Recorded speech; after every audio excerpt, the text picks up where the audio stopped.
I worked for the British Foreign Office. I became a British ambassador. I was a British diplomat for 20 years.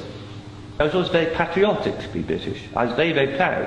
I remember when I first became a British ambassador and first went out in my own flag car with the Union Jack flying on the front as the ambassador, you know, I had a lump in my throat. It was a proud moment for me. It was only 6 months after that I discovered that in the country where I was ambassador, we and the Americans were shipping people in order for them to be tortured. And some of them were tortured to death. Now, as you may imagine, my worldview changed. It was at the same time, about a month later, we invaded Iraq against the will of the Security Council. Not just without permission of the Security Council, but in the full knowledge that if it had gone to the Security Council, we would have been voted down. And I, as a British diplomat, saw all the internal memos that went through that decision.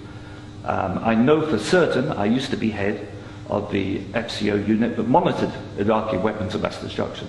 I know for certain, I can tell you, that they knew there weren't any. It wasn't a mistake, it was a lie. I think it is impossible to be proud of the United Kingdom.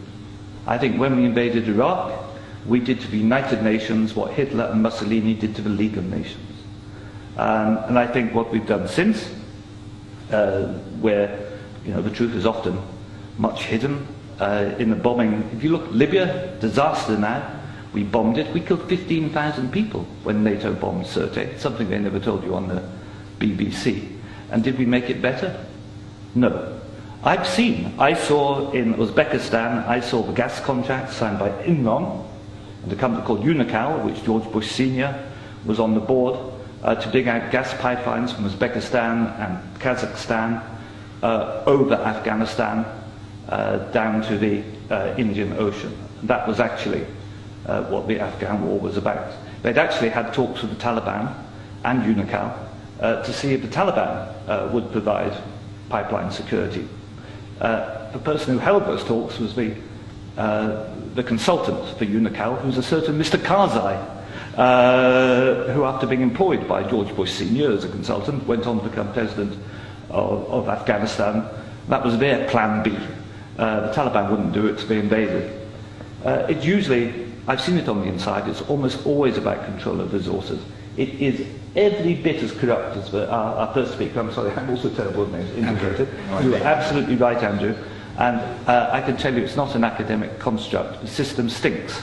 Westminster stinks. The British government is deeply, deeply immoral. They don't care how many people they kill abroad if it advances them. And anybody who votes no is voting to support a psychologically flawed, a pathological state, which is a danger in the world, a rogue state, a state prepared to go to war to make a few people wealthy. That's why I say it's not possible to be a decent person and vote no, and we shouldn't be ashamed to say that.